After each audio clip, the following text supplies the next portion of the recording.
My guest today is Ryan Michler, the founder, creator, and host of the Order of Man podcast and the Iron Council. Today we're going to talk about managing and leading through this crisis, beginning with yourself. Stay with us.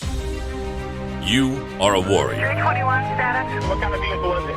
You are the very best your nation has to offer. 911. Multiple shots fired. They're asking you to lead. 5. We need a Bearcat. It's up to us. So 133. I need somebody that's got a visual on where the shooter is. You must be sound in mind, body, and spirit. 42, where's the officer down? I have a rescue helicopter that wants to land and help. This is the podcast that will make you the one. Copy, running eastbound. The one that will bring everyone back. I believe we have shots fired, shots fired. Give me back up now. Because no one else is coming. We're going to have an officer shot. 100 block of East Street. Suspect is down. Suspect is down. This is the Squad Room.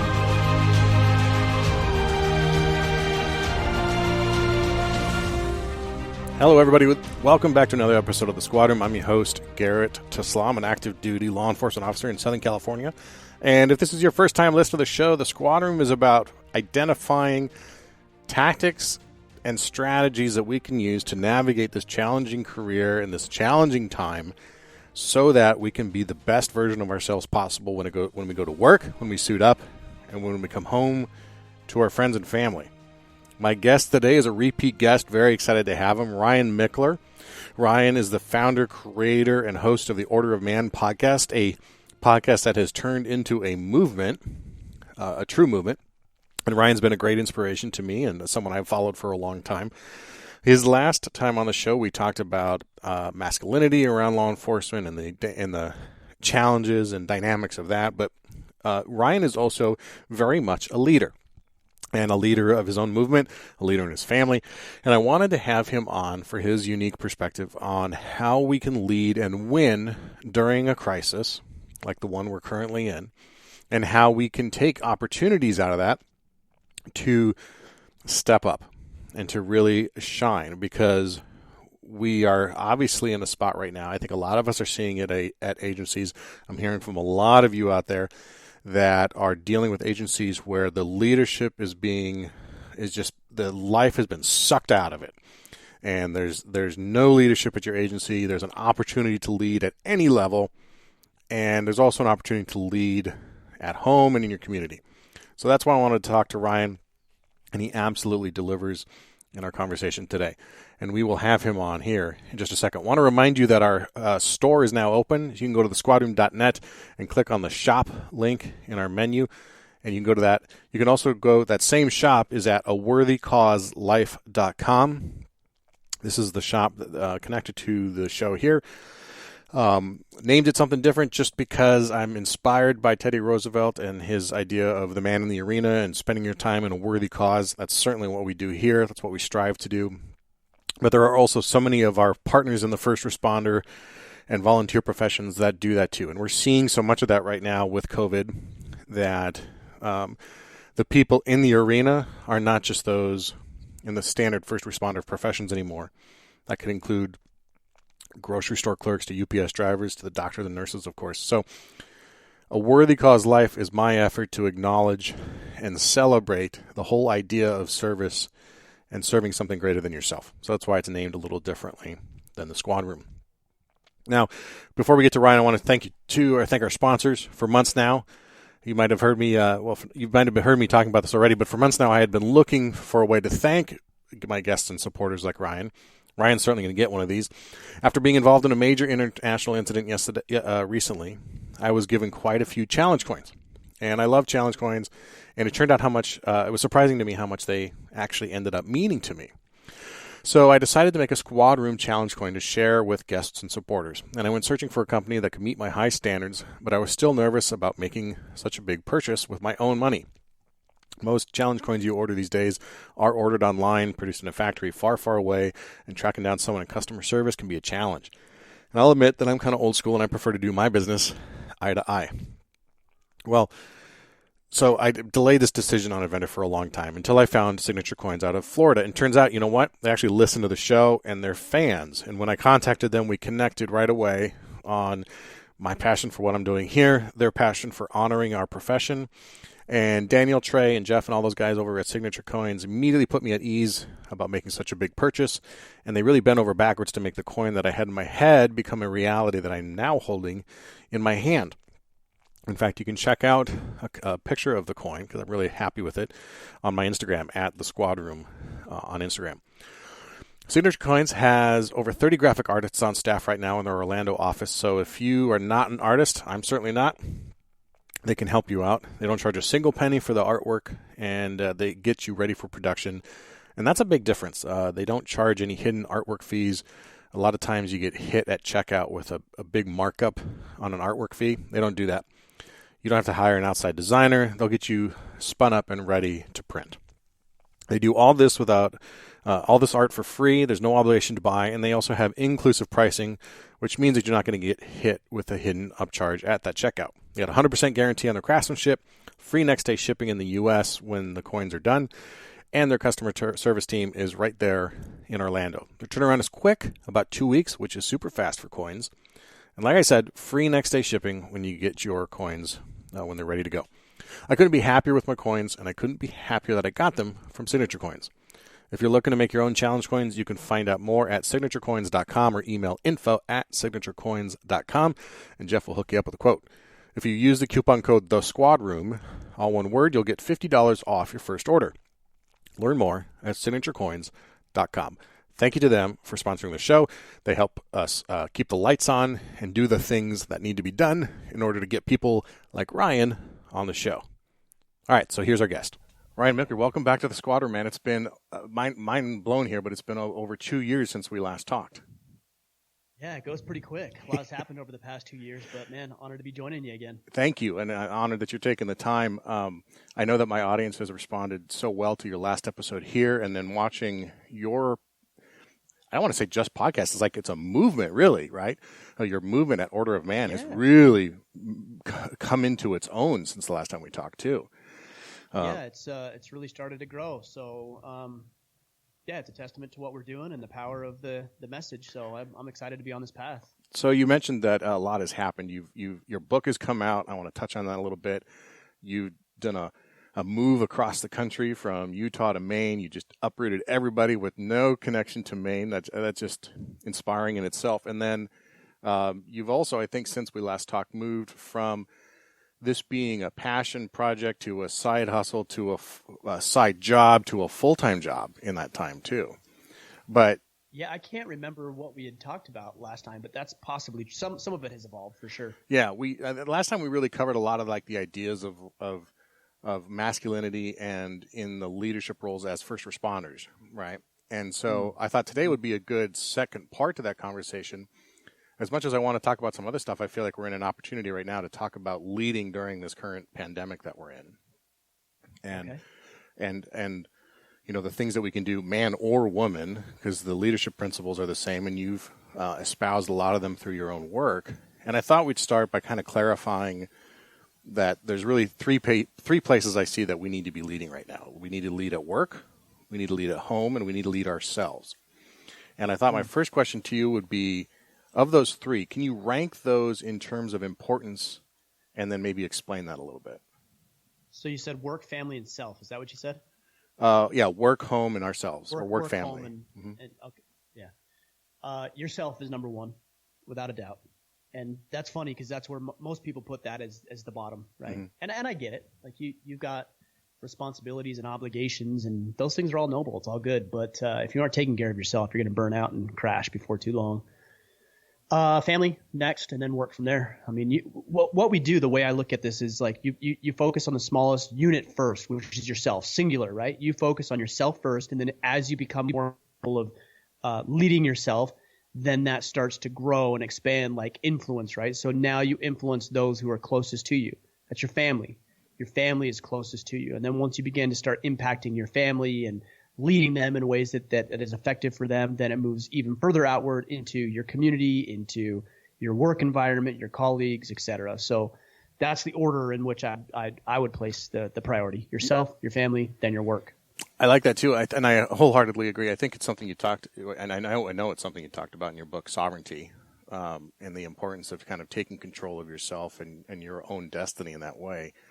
One of the things that strikes me about the order that you placed them in there too is it's kind of the inverse relationship to followership. And I thought you might have some comments on the, because you came out of you were in the military, and you obviously are familiar with a command structure. We operate in a paramilitary organization, so there are times when being a good leader means being a good follower as well. I don't see that as something that we can do when we're leading ourselves. For example, you only can follow yourself. But I want your thoughts on that too, and how you may lead by following in each of those three environments as well. You as a person, you, Ryan Michler. Yeah, I don't know. I've wrestled with this thought about, are you leading when you're following? I mean, I don't know by definition if you are, but you're certainly exhibiting leadership characteristics, right? You're exhibiting some level of humility, which is a leadership characteristic. You're certainly being an example, which I guess would be leadership. You're being an example to those around you, whether it's your peers or potentially even your subordinates, to show them what it's like for a capable, strong, assertive leader to take a step back and be led by somebody else who might be more capable in the moment. There's a lot of great opportunities for the mission to be accomplished and for you to be much more efficient when you're working in a team environment if you do get out of your own way and other people's way. It's a hard thing to do because a lot of leaders they take pride in what they've done and what they've accomplished. They're very capable for the most part. And generally, I know there's exceptions, but generally most leaders are very qualified and competent to lead in those moments. And so you pride yourself on that. And you should be proud of the skill sets that you've developed to be a leader. And I'm sure you would agree that the mission comes first. Not yourself as a leader, the mission comes first. So what is it that needs to happen in order for the mission to come first? Sometimes that means this individual is more qualified and we're going to be led by him or her because they're more qualified to get the mission accomplished. So again, I haven't chewed on it as much as maybe I should or would have liked, but yeah, I don't know if you're leading necessarily, but I understand the point, and you are certainly exhibiting leadership characteristics when you are humble enough and secure enough in who you are to be led by other people who are highly competent and qualified. I think this situation that we're in right now is a great opportunity. That's being thrown around a lot right now on social media. It's an opportunity to do this or do that, but what it really is an opportunity for new and emerging leaders to really step up and define themselves by this. And so I think a lot of people are looking for those first steps to make. And you make a good point about, you talk about the mission, right? And we have a mission that we do at work, and on a given day, we know what it is. In a quick sentence, it's just, fighting crime and keeping the peace, right? But as we're going through this pandemic and it's changing and our daily SOPs are changing, the mission is sort of changing. But what I find and what I'm getting a lot of questions about, especially this week and last week, is the mission at home. And how do we navigate and how do we straddle the worlds of being the first responder and fulfilling that oath that we took to go out there and be the one to go out and handle these things. But also we have kids at home and a family at home that we're potentially exposing to these things. And now we have kids at home who are being homeschooled. So the mission, we now have several missions, and there's a mission within each of those, don't you think? Work, home, and family. Yourself, home, and work. Yeah, I think there's a mission, and I would say that there's probably, or at least ought to be, some sort of overarching vision that intertwines all of those capacities in which you serve. A lot of people talk about the hats, right? Like, I'm going to put on my work hat and my dad hat and my husband hat and my this hat. It's like there's no hats. Like there's just you and your life, right? And the more that you compartmentalize these elements of your life, I think it's a very inefficient and unfulfilling way to live. Like there should be congruency between who you are at work and who you are at home and how you act with your friends and what you do in your spare time. There should be some elements of congruency there, and that's all tied together through an overarching life vision. So there might be specific details or objectives that you're trying to accomplish while you're fulfilling each one of these obligations and responsibilities. They should all be be tied together through some grander vision of what you want to accomplish generally for yourself in your life. I love the idea of congruency, and I think when you're congruent, then you're also authentic, as long as that is your person. And authenticity is in short supply often. And I think we're getting there more and more. And people are, especially men, are learning to be more authentic and more congruent in that sense. But where do you think that we still trip ourselves up with that effort at authenticity and congruency? Ego, right? Ego. Yeah. We all live in these hierarchical structures, right? So, for example, at home, it's likely that you're at the top of the hierarchy. Like you are the leader, you're the husband, the father, the man of the house. You're at the top of the hierarchy. And then you go into work and all of a sudden you're not at the top of the hierarchy. You're somewhere in the middle maybe, or upper management, or at the bottom, depending on where you are. And that, if you're not humble and you're not receptive and open to learning and exhibiting this characteristic of humility, then that's going to be a hard pill to swallow, that you can be a leader in one capacity and not be at the top of the hierarchy in another. And that ego really trips a lot of guys up instead of looking at it as an opportunity for growth, right? If you're at the top, there's nowhere to go.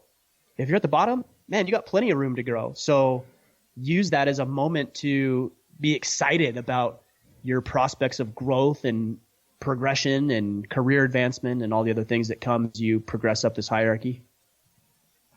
I like the idea of looking at the opportunity of it. We have on this show, we really have kind of two camps of listeners here. One is veteran officers who've got, 5, 10, 15 years on the job and on the street, and others who are aspiring into the job. So people who are coming out of college or high school, they're applying, they're wanting to get into the police academy, and that they got their whole career ahead of them, right?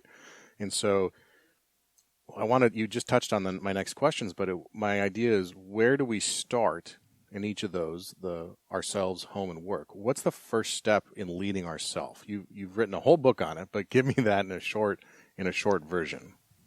Yeah, I mean, we could take so much time talking about this. The first step is an objective assessment of your situation. Mm-hmm.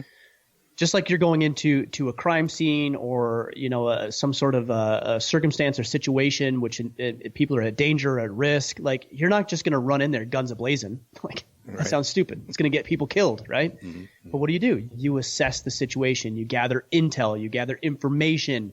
You figure out the surrounding area, and then what do you do from there? Now you start coming up with a plan, right? So, and then you act out the plan. You carry it out. So it's really a 3-step process, but it's the same whether we're talking about an active shooter situation or you trying to lead at home and get your kids to eat their broccoli and do their chores, right? Like, you assess the situation, number one, and you look at yourself. Okay, well, where am I strong? Mm-hmm. What attributes do I bring to the table? Where am I weak? What do I need to shore up? What skill sets do I need to develop and learn and grow, and how can I improve in these areas? What do I do well? Where I've had past successes? What's tripped me up in the past? It's very difficult to look. It's easy to look at the positive side, like, oh, look at all these wonderful things I've done and how successful I've been. That's easy. Everybody does that. Right. But look at the other side. Where have I failed? Why did I fail? And we don't use these as moments to beat ourselves up. We use them as moments to learn and grow and expand. Mm-hmm. Like, you can't fix what you don't know is broken. So you need to begin to isolate the problem so that you can then formulate a plan. That's step number 2. Formulate a plan to be able to attack the situation or the problem or the mission or the task at hand. And then from there, it's execution. Now, once you execute, and I'm sure you guys have some sort of after-action review process. Oh, yeah. You execute the plan. Hopefully you accomplish the mission. If you didn't, or you did, regardless, you do an after-action review. What went well? What didn't go so well? Where did I thrive? Where did I fall behind? What do we need to do next time? This is the process. Objective analysis of where you are, assess the situation, make a plan, carry out the plan, review it, go back to assessing the situation again. I think that debrief or that after-action report, that's something we often so miss, the opportunities to really learn and critique and grow from. On this show, I talk about a SWOT analysis, much like that: strengths, weaknesses, advantages, and threats. Right? Strengths and weaknesses are internal. Advantages and threats are external issues that you have to your advantage or disadvantage. You need to be aware of all of them, and use them all. And it's easy to apply those things, like you say, when you're doing a warrant hit or you're out on the street. But when you talk about, like, for example, today with me and 2 kids who I'm steep learning curve on learning how to homeschool, right? I have a SWOT analysis to do there as well. And we can all learn from those things very quickly sometimes. Yeah, it is true. You know, it's funny. I think a lot of men, and I imagine it's generally men who listen to your podcast. Is that accurate? We're there's obviously of course there's female officers and there's female listeners to the show too, but yes, overwhelmingly male audience here. Yeah. You know, I think we tend to do a very good job on the job, and we don't do as well off the job. Because on the job is actually fairly easy to articulate. Here's the mission. Here's our standard operating procedures. Mm-hmm. Here's our protocols. Here's how we've done it in the past. Right. And here's how we know if it's a failure or a success. Yeah. It's all quantified already. It's already done. All you have to do is execute because it's already done. But how do you measure being an effective father or an effective mother for the women who are listening, or a wife or a husband or a school teacher in your case? Like, how do you measure those things? Mm-hmm. Well, they can be measured. It's just going to take some thought process behind what is it that you're after? What is the mission you're trying to accomplish? And it's not just to educate your kids. Yes, generally that's what you want, but maybe your mission specifically is to teach them this one thing about this one subject. Like, today we're going to work on our times tables. And if I can get my son to memorize his twos on the times tables, mission accomplished. Okay, that's the objective. Now, what's the best way to do this? What does he already know? What doesn't he know? How mature is he? Does he have his other times tables memorized? Does he know addition and subtraction? Right? So you start to analyze, and then you formulate a plan. And then you evaluate. Oh, man, that didn't work. He didn't complete his twos, so we got to go back to the drawing board tomorrow. It's not a sexy process, but it's the process. Take what you know at work and what you do so well as a first responder and adapt it and incorporate it into your personal and family life. It's the same process. I think a lot of people misunderstand, or they think that the skills we have at work can translate to running a household the same way. And it took me a long time to realize that you're right. The work stuff that we do is easy because it's clearly defined. We have clear job descriptions. And the one thing that's largely lacking from those things we do at work is emotion, right? And personal emotion that comes into when we do things at home, right? So with our kids and with our wives or our husbands, you add an element of emotion to it. And that really can put fuel to the fire or throw gasoline on the fire, depending on how you interact in that way, right? Yeah, that's true. It's you as a police officer and first responders in general, military members are very much the same way, have been conditioned to act in order, right? To be so good at what you do that it becomes natural instinct. You don't have to think about it a whole lot. Like, you just act. Boom, boom, boom, boom, boom. No emotion. Get the job done. Mission accomplished. And then you go about your day. But your wife hasn't been trained the same way, right? Your kids have not been trained the same way. Mm-hmm. So they're approaching. It's actually really funny to listen to first responders or military members communicate with each other. They're very robotic, from the outside looking in. And I spent some time in the military, but from the outside now looking in, you guys are very robotic, which I can appreciate in the moment. Like, that's actually important. But then when you get into these other environments, it's not so robotic. And at times it seems to be a struggle to remember that you're dealing with a human being who has their own baggage and their own emotions and their own perceptions and their own viewpoints and beliefs about who they are and what they can do. And it's not always easy to translate. It's like, why don't they just understand or do what I tell them to do? Because they're not your little soldier. For sure. Right? They're not your little soldier. So it's a challenge. It's tough. There's two thoughts I had on that. Well, I heard a quote recently that I thought really drove the point home, is like, the academy teaches you how to turn off the emotion, but it doesn't teach you how to turn it back on. And our emotions are like, we need to treat them like a light switch, really. You shut them off when you leave the front door in the morning to go to work, and you need to flip them back on when you come home. And you need to be able to connect to that in that way. That was one thought. The other thought was, if there's a cop who's been a cop for more than 5 years and his spouse has not told him yet, stop treating the children like they're a suspect, then you're really you haven't been doing it very long, because every cop who's married has had that experience of a spouse saying, why are you interrogating me? Why are you interrogating the kids? Like, what are you talking about? And just the demeanor there. You're absolutely right. It's now I can, after 15 years, I can see it, and I can see myself clicking into cop dad mode. You know, when a cookie goes missing from the cookie jar, and my wife's on my case, and I realize, you know, oh yeah, I got my kids seated on the ground with their legs crossed out in front of them and their hands in their lap, and they're, you know, got little zip ties behind their back. Their hands are zip tied behind them. Yeah. So as I'm learning, because I'm always learning, I'm 42, but I'm still trying to learn from every opportunity and every situation I'm in, and I realize the older I get, the less I know. You know, all three of those environments that we're talking about, ourselves, home, and work, I think, from my perspective, they require all of them require patience, and then they also require some compassion and a willingness to be different. And so, the danger, I think, for me in patience with ourselves is that we can, or with anybody, is we can end up with low expectations and an unwillingness to be confrontational. And then the flip side is, if we're compassionate, we risk maybe being confused with accepting poor performance. I'm curious where you fall on the ideas of patience and compassion in leadership at home, and specifically with your children, but at home and at work.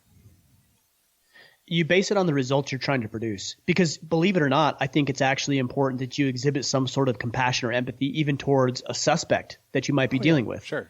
Maybe not as much as you would be doing with your kids, but if you can't understand that this is a human being, then you're missing a critical component that might actually resolve the situation in a peaceful manner, which is ultimately what you're after. We got to resolve this, and we don't want anybody to get hurt, including the suspect, right? So it is important, but you just have to look and say, okay, well, what is the result I'm trying to produce? With a suspect who's wielding a gun or a weapon, your level of empathy is going to be significantly lower than a child who just got a bad grade on the report card.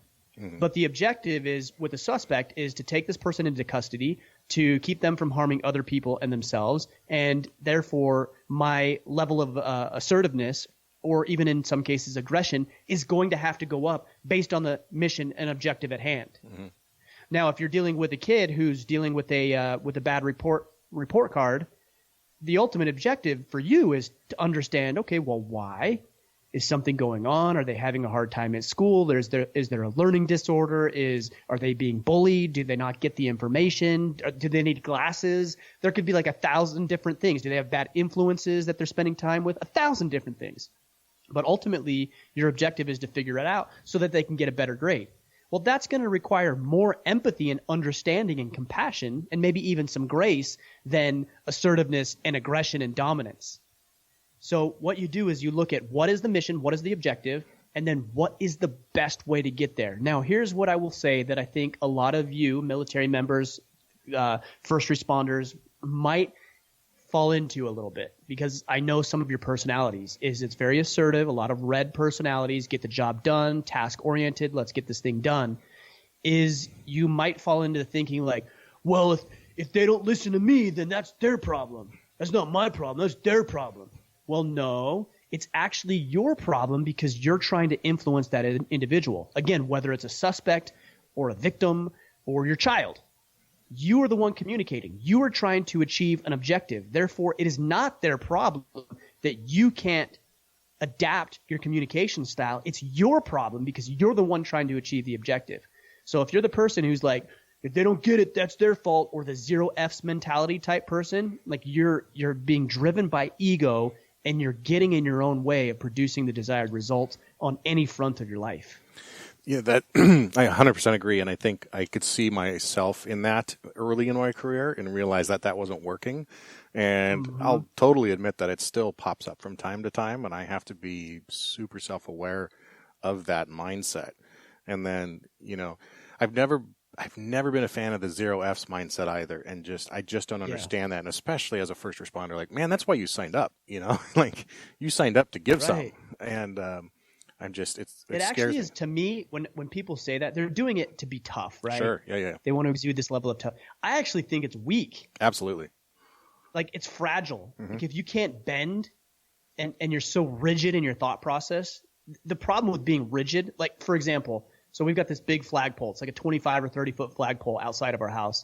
And when I bought it, I assumed that it would be made out of like metal, and it would be this big steel pole that would go in the ground. And I was talking with the sales rep, and he said, no, it's fiberglass. And I'm like, that seems weird. He's like, no, it has to be fiberglass because it has to bend. So as the wind is blowing, it has to be able to give a little bit, because if it doesn't and it's so rigid, it will snap. And that's us. Like, if we're so rigid in the way that we approach situations, that some level of friction, we don't know what level it is, but at some point will snap. So you need to be moldable, bendable. You still have a spine, right? I'm not saying that you're just like all over the place. You still have a spine, but it's flexible, and it's bowing, and it's moving as the wind and the circumstances change, so that it doesn't snap, and it maintains its integrity, which is, in the case of a flagpole, to wave that flag. But in the case of you as the person listening, it's to get the mission accomplished, keep people safe, apprehend those that need to be apprehended, and do your job. But you got to have some flexibility in that. That's a great metaphor. Like, what a perfect metaphor to land in your lap for such a visual description of that. In ancient Rome, soldiers would step into battle to fight for the empire, but they also had bills to pay and family back home to support. Doesn't that sound familiar? Well, if soldiers performed well in battle, they would be paid in gold coins. If they performed with exceptional valor, they would be given an extra coin. Legend has it that this coin was often minted with the name and symbol of the legion in which they served, and that soldiers would hold on to these coins as proof of their bravery. This made their coins a prized possession. Throughout history, unique coins have been part of nearly every warrior tradition. There's a story from World War I in which an American pilot was held captive as a German POW and stripped of all of his personal identification. He escaped the POW camp, but was detained by the French, who thought he was a German spy. He carried with him a coin with a symbol that one of the French soldiers recognized as that of an American squadron. The coin saved his life. Challenge coins remain an important part of this warrior tradition, including those in law enforcement and the other first responder professions. Signature Coins out of Orlando, Florida is my choice for challenge coins for the squad room. Their staff of artists can create and make most any design a reality, and their quality is top-notch. The people at Signature Coins are complete professionals like you, and they take their jobs seriously. Quality is their priority, and I can tell you that it shows in the squad room coins that I ordered from them. You can check out their handiwork on my Instagram at The Squad Room. For more information or to get a free quote with no artwork fee, check out their website at signaturecoins.com. If you use the coupon code THESQUADROOM, you can get $50 off your first order. That's signaturecoins.com. Now, back to the show. I want to transition a little bit and talk about resistance. You know, that's Stephen Pressfield is famous for kind of coining it that, but you could call it imposter syndrome or whatever else people want to do. But resistance, for people who are listening who aren't familiar with Stephen, although you should be, but is just the idea that the naysayer inside your own head that prevents you from achieving the goals you want to achieve. And he's written many books on it even. But I'm thinking for the new leaders, like I say, this is an opportunity for people to step up and lead right now. A lot of them are going to be feeling like, you know what, I'm just not that guy, or I'm just not that girl. I'm not a leader because I don't have 10 years on the job. I don't have time as a supervisor. I don't have time. I don't have a college degree. Whatever it is, we have those things that go on in our minds. We all do, that justify to us why we should not step up and take the lead. And my question for you on that was, what's your advice on managing that imposter syndrome or that resistance? And then I want to talk a little bit further about some of the own experiences you've had during Order of Man. But what's your advice for people who are looking at this as an opportunity to lead? Look, if you feel like if you have a desire to lead in some capacity, then you have an obligation to do it. Like it's an obligation. It's a responsibility. If you're feeling that way, then you have a responsibility to do it. But if you wrap up the notion that you can only lead when you have a title or a rank advancement, then you're leaving a lot of room for growth on the table. It's hard though, because these conversations that we have with ourselves are very real. We've potentially bought into these things for decades. And it's hard to rewire those scripts. So I think mentorship is very important as senior officers within your work. You have an obligation also to be able to look down and mentor these these young police officers who are coming up and teach them and instruct them and guide them. That's very important. Having the right influences, reading the right information and material, listening to podcasts, reading books, just being very aware of the information that's going into your brain. Here, I've had it explained to me like this. I went to a conference years and years ago, and the guy said, garbage in, garbage out. So if you're putting garbage into your head, that's what's going to be produced, right? It's just the way it works. But if you're putting in good information and guidance and instruction and knowledge and information, then the natural outcome is obviously going to be good, right? For example, with planting trees, if you have if the soil's bad or the tree is bad, then the fruit's going to be bad. It's just the way it works. But if the soil's good and the tree's good and it's watered and it's nourished, then the fruit is going to be good and enjoyable. Same thing here.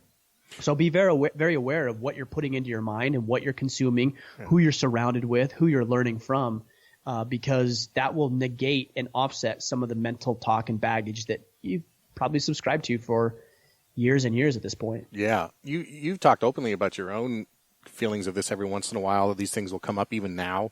I think by any means, anyone who follows you and knows about you would qualify what you're doing as a success. But you talk about how these things will pop up. But also, back when even before you started Order of Man, and you were going through the issues again that you talk openly about with your wife and just really needing to take control of yourself, that required a lot of effort and ability to overcome that resistance too.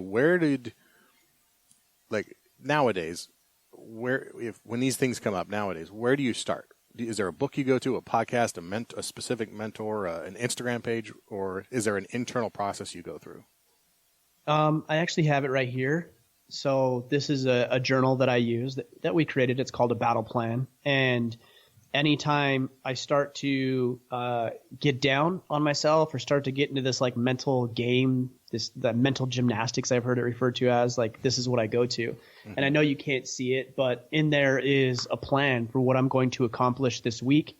I talk about my 12-week objectives and my goals and the tasks that I need to get done each day in order to accomplish these things. The best way that I've been able to combat this negative belief or self-talk that I have is to start working. I've found, and this actually works for anxiety and depression, barring some sort of mental illness or instability. It's very difficult for you to feel sorry for yourself when you're actively engaged in improving yourself or other people. So service also fulfills this role. Wow. Like, you can't feel bad for yourself while you're serving food to the homeless. like you just can't. It's right.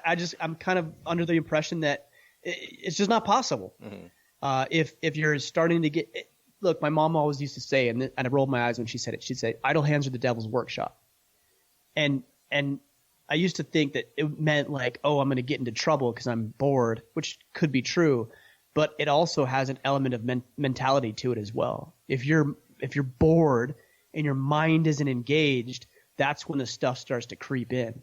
So engage your mind. How do you do it? Get to work. Like, find something meaningful. You're in your gym right now. Just go outside and do some squats, do some bench press, go for a run, plant a tree, mow your yard, write in your journal, go serve in some capacity, a charitable organization, go balance your checkbook, like improve in some way, and you won't feel sorry for yourself. You'll actually do the opposite. What you do when you start working towards these things is you start to empower yourself and feel better about who you are. There's a lot of thought about confidence. Like, how do I develop confidence? You do it by winning battles with yourself. And it is a battle with yourself because you've got this one side of you that's like, you're a loser. You've never done anything good in your life. You've never accomplished anything. You're not going to amount to anything. And then you've got this other side who says, no, you've look how far you've come. Look what you've overcome. Look at the accomplishments that you've had. And you're battling, right? You're battling with yourself. And the more that you prove that you can follow through on the commitments to yourself, the more that side of who you are wins the conversation and dictates the tone of the things that you're telling to yourself. Yeah, I that's fantastic. I think the fastest way to develop confidence is to develop competence. Become good at the things you need to do, and then it will come naturally to you. I want to also ask you about, so on the show I talk a lot about an acronym I use, BADGES, which is beliefs, actions, discipline, goals, emotions, and service. And how those 6 things need to be in alignment, and you need to be congruent and authentic between them, right? Your beliefs and actions can't be out of order. Your discipline and goals need to be in order, et cetera, right? But as I work through my own things, and one of the things I realize for me is my definition of goals is shifting a little bit. I used to be a complete proponent of SMART goals, specific, measurable, achievable. Was it results and timeline or something like that? So having I think it's reasonable, realistic, and time sensitive. Time sensitive. So I would always frame my goals in that way, but for I think a variety of reasons, found those to be very unsuccessful, and now focus on process-oriented goals. Meaning, I'm not a football fan really, but like Nick Saban is famous for the process. What's the next right thing to do? And so transitioning to process goals for me, and like, it's not about losing 30 pounds, which would be maybe this, losing 30 pounds by July 1st, that might be a SMART goal, versus in the gym 5 days a week. That's the goal. The difference there. Where do you fall in terms of goals when you set your own goals, or when people ask you how to set their goals? Yeah, I actually think you should apply it from both perspectives. Okay. So what I think is you should start with SMART goals. And I was going to say another word for the R that I've heard is relevant. Relevant, yeah. Right. So you have SMART. So attainable is the A, and then R, relevant, meaning that it's relevant to you. It's important. It has significance, because if it's somebody else's goal, it won't really matter. So what you do is you start with SMART goals, and you create what that goal is. Now, most goal setting just stops there. It's like, there's your goal. Go out and do it. Well, that's not enough, right? And a lot of it is external. For example, you talked about losing 30 pounds. Well, there's things outside of your control. There's your genetics. There's things like that you have to deal with that may make it easier or more difficult for other people. There's how far you have to go. Like, are you just getting started? Do you have 60 pounds to lose? Well, then the 30 pounds is going to be easier than somebody who has 32 pounds to lose, right? So there's some external circumstances and variables here. But what you do is you start with that SMART goal, and then you work backwards into, and this is what I like what you're saying, the process. So you work backwards into tactics. So what do I need to do every single day so that the result will inevitably come to fruition? So if we're talking about losing 30 pounds, that's the SMART goal. That's where you start. And then you work backwards into, I'm going to exercise 1 hour every single day. Now that's what you focus on. You don't focus on the goal. The goal will take care of itself if you exercise for 1 hour every single day. If you do that, you'll naturally inevitably produce the result. And then what you do is you measure and you track the task. That's the daily task that you do. Now I plan in 90-day segments. So I have 4 12-week objectives I'm trying to accomplish. I work backwards. I have one tactic that I accomplish per objective. So that means per day, at a minimum, there's 4 things that are non-negotiable that I do every single day. Exercise happens to be one of those things. Okay, so those are the 4 things. Now I look at checkpoints. So I have a 30-day checkpoint. So if I want to lose 30 pounds in 90 days, that means in 30 days, I ought to be 10 pounds down. In 60 days, I ought to be 20 pounds down. If I'm hitting those benchmarks, I know I'm on track. If I lose 30 pounds in the first 30 days, then I got to readjust. Congratulations. Now you got to readjust and improve. But if you've only lost 3 pounds, man, you need to go back to the drawing board, because maybe the exercise isn't enough, or maybe you're not doing the right type of exercise. And so you reevaluate and shift gears so that you can complete the objective. But the objective is just, that's where we're going. Now I got to focus on, now how do I get there? I like that. I like that a lot. And I agree. We get focused on that SMART goal, but we often miss the tactics and objectives that we can use to actually get there. And exactly. You made an interesting point too about how boredom is often the cause of some of these malignments. And I think we can all get bored. We can get bored with our job. We can get bored with the repetition. We can get bored with the perceived boringness of being at home, or of a family, whatever it is. Like, or a workout, workout is monotonous, right? Like, yeah, we get bored. And I find, at least professionally, and I guess it does apply to the family too, but we get bored if we don't have a clear mission. And you used that word earlier, and I really like the idea of a mission or a purpose and why we're here.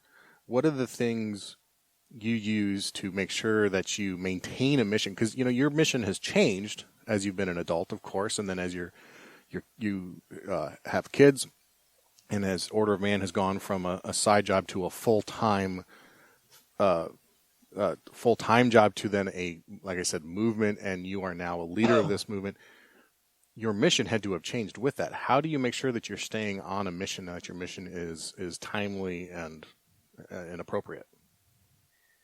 My mission hasn't really changed. Oh, interesting. And maybe it's just semantics, but I choose to look at a vision. Okay. What kind of vision do I have for myself? So my vision as a man has always been to be a capable provider financially for my family. Now, the way that I've gone about doing that has changed, right? So the vision, for the most part, has stayed the same. I want to be able to provide for my family. That's one element of my vision. I have other elements we can talk about. That's one element of it. So I used to be in the financial planning field, and we did fairly well. I tried to make myself capable. I tried to learn how to communicate. I learned a lot about human psychology. I learned a lot about the products we were offering and selling, and therefore I was able to produce the results that we wanted and create a pretty lucrative business for me and my family.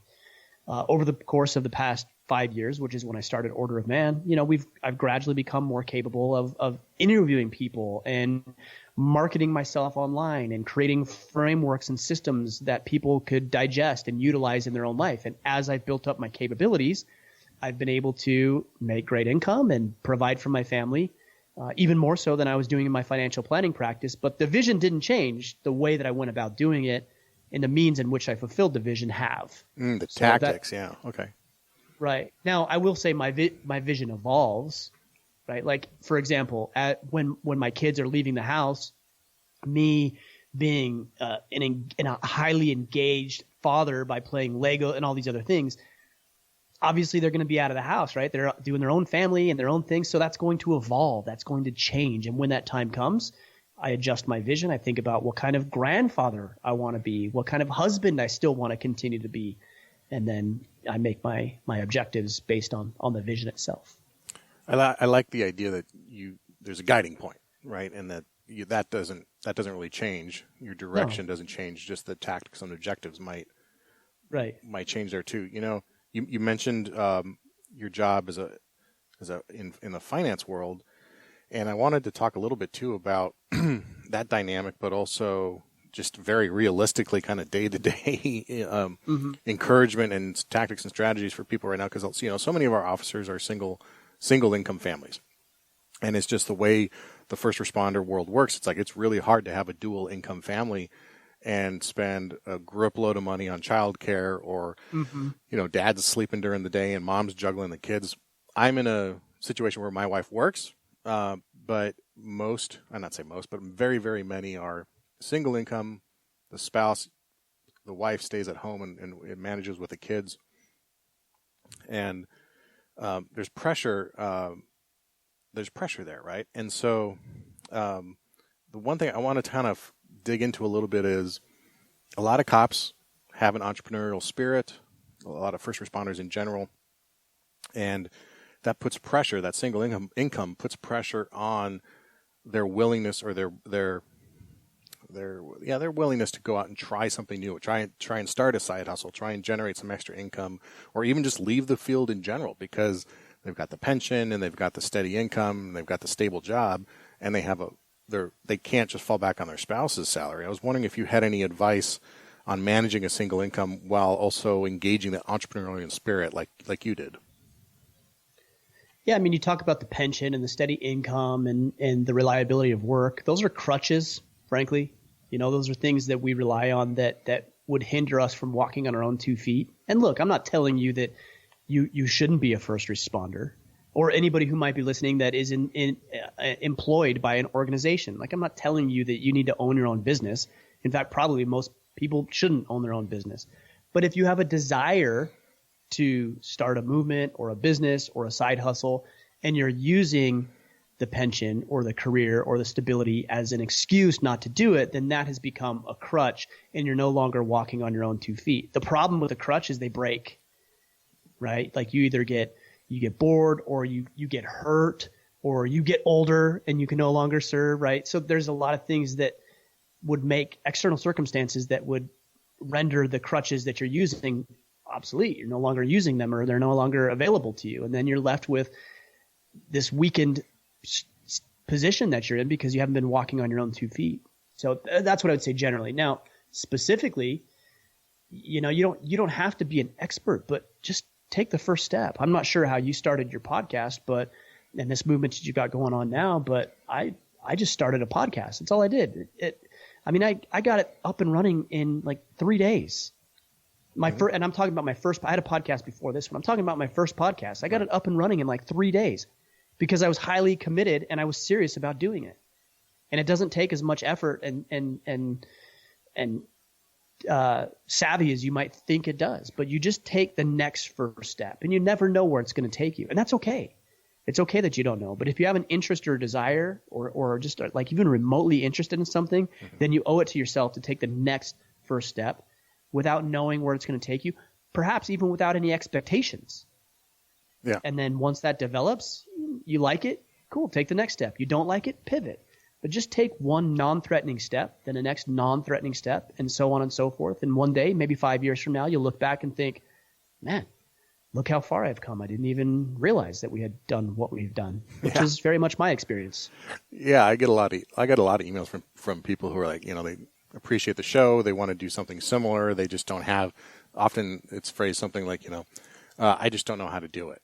Like as if I did. Did you know how to do it when you started it? I literally went to YouTube, right? Just probably like you did. Watched a whole bunch of videos on how to just logistically do it.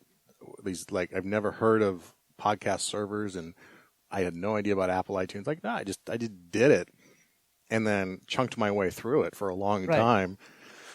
Worked on my skills of interviewing, like you said, and just tried to work on getting better at it. Like, dude, trust me, just start.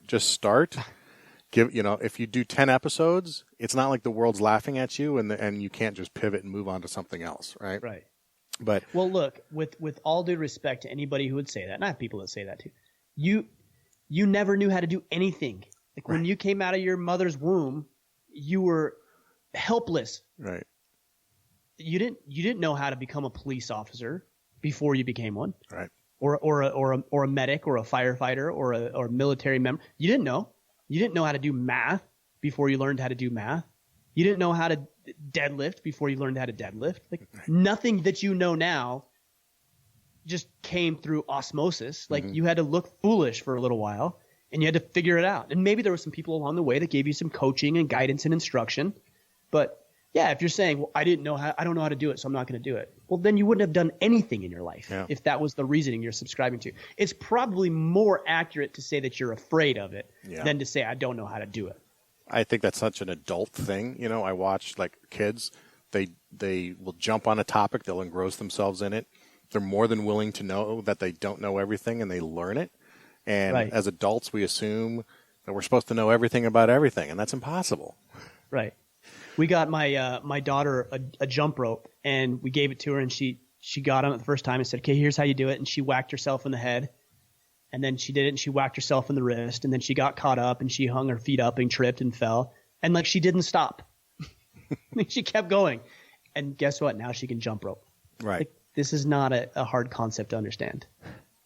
I want to ask. Well, it's the ego, though. Right. It's the ego. Yeah. Kids don't have ego. They're shameless, right? They have no care about it. They don't care she doesn't care how she looked when she tripped. Yeah. Right? We've been conditioned to worry about what people think of us and how they perceive us. Mm-hmm. And so we won't try difficult things, not because we don't think we can learn it, but because we're worried that somebody might criticize us, mock us, ridicule us, because that's been our past history. And by the way, they will. So I'm not saying that they won't. They will. I'm just saying brace for it. And understand that it's okay, because in 5 years, those people are going to be the ones asking you how you did it and asking themselves why they didn't start 5 years ago when they were watching you trip and stumble. I think you've used specifically in that scenario where, you started this, and if there were naysayers, there were naysayers out there, but now you are, talk about leveling up, right? In terms of just the people you surround yourself with and are able to surround yourself with now as a result of what you've started. your Rolodex has expanded immensely in the last 5 years, right? And you've been able to bring yourself up to and then perform at the same level as some of these people that we all look at and aspire to be. And I think you're just a great example of someone who has done that and shown that it's possible to be done regardless. And it's not about starting a podcast and that, but whatever you want to do. If you want to start a side gig clothing company, or you just want to make lieutenant and you see people up there at the rank of lieutenant or captain or deputy chief or chief, and you think, well, that's not me. I can't do that. You forget that they used to be a patrol cop too. They used to push a black and white, or they were a desk detective too at some point. Everyone starts from somewhere and can go anywhere as long as they keep at it. Yeah, and if you tell yourself that's not me, then you're right. It isn't. Because you told yourself it isn't for you. I like that too. But if you tell yourself, hey, you know what? I think I can. And look, let's be honest. You have some great officers in the police force, and there's some not so great officers, right? And all of you are familiar with both. You've seen both. Mm-hmm. And I'll tell you can take inspiration from the great officers and the great leaders that you've worked with, and those people are going to motivate you and inspire you. You can also take inspiration from the not so great officers. Like, if that guy can do it, surely you can. Mm-hmm. Right? Like, surely you can do it. So take influence from both and take what you can. But yeah, it's a silly thought to think, that's just not for me. Nothing is for anybody until they decide to make it so. Now, some of us are blessed with certain gifts or talents, I would say, in birth. They're like LeBron James. Like, he's naturally athletic. He's a big, strong, athletic human being. He still had to develop it. I know plenty of big, strong, talented human beings who aren't one of the greatest basketball players to ever play the game. Right. So even though you might be born with a talent or not born with a talent, you can develop these things. None of us are born for anything.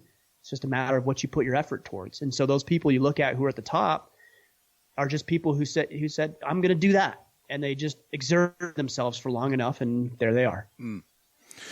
On your show, you end your show with a question to every guest. It's the same question for every guest. That question is, what does it mean to be a man for you? I mean, that's your question, not mine. Right. But I wanted to flip it on you a little bit and share a quote with you that I use a lot on the show, and then ask you for your perspective on it. And okay. It covers a lot of the stuff we've talked about, but I know you've known this quote. It's from Heraclitus, and I talk about being the one a lot, right? And I implore my audience to go out and be the one for their family, for their country, for their community. And the quote is, he's talking about a platoon of warriors, and Heraclitus says, out of every 100 men, 10 shouldn't even be there. 80 are just targets. 9 are the real fighters, and we are lucky to have them, for they make the battle. But the one is a true warrior, and he will be the one to bring the others back. So I wanted to ask you, as we end this, what does it mean to you to be the one? I like that you end with this question, because it's actually circling back to what we talked about when we had addressed the domains in which we operate, individually, family, work, and I led this conversation with focus on the singular unit that you can, which is yourself. What it means to be the one is having enough belief and self-care, or what's the right word? Just having enough. Yeah, I would just say self-care, enough care for yourself. Like, you've got to love yourself to some capacity, and having enough belief and care in yourself that you're willing to invest in yourself, that you're willing to put in the training, that you're willing to work overtime if needs be, that you're willing to do the things that the 99 other people aren't willing to do, that you're willing to put in the extra hours and go the extra mile. And that's what it means to be the one. There's always that person who rises to the top, and it seems to me they're not always the most talented or the most gifted, but the one who's willing to put forth the most effort for the longest and most sustained period of time, that always and will always rise to the top. That's what it means to be the one. I love it. That's a great answer. Ryan, thank you for your time. Where can people find out more about you and your show and what you're up to? Yeah, I mean, since you're listening to a podcast, you can check out our podcast, which is Order of Man. You can check that out wherever you listen to podcasts, and you can connect with me on Instagram, which is at Ryan Michler, Michler. I'm very active over there, so between those two sources, you'll find everything that we're doing. And, of course, we'll put all that in the show notes, too, for people who aren't able to access it right now. You can just click on the links in the show notes at thesquadroom.net, and you can go to all of Ryan's stuff. I highly encourage everyone, if they're not already, I think most of my audience is already following you probably. If not, I hope that they will check that out because there's a lot of actionable stuff you put out. You have great guests and just fantastic stuff. So, Ryan, thanks for being with us again today and for this second visit. Really inspiring stuff about leading ourselves and leading our home and then leading at our work as well. These are trying times, and I think a lot of people can use what we talked about today to move forward. So thank you for being here. Right on. Thanks for the opportunity. All right, if you like what you heard today and you got something out of this episode, please consider sharing it with someone you love, a partner, a spouse, a friend. Email it. You can email it directly to somebody from our website. You can hit them up on Instagram or Twitter and share this. Give this information out because this is important information for our population to have. You can follow me on Instagram at The Squad Room and check out episodes at thesquadroom.net. Don't forget about that shop. You can click our shop button in our menu bar. Check out some T-shirts, mugs, some iPhone cases, some hoodies, some cool stuff there to represent the positivity that comes with the job that we do. Also want to thank Signature Coins for their support of the show. If you're looking for a challenge coin for your agency or specialty unit, check them out at signaturecoins.com and use the coupon code TheSquadroom to get $50 off your first order. All right, until next time, take care of each other and stay safe.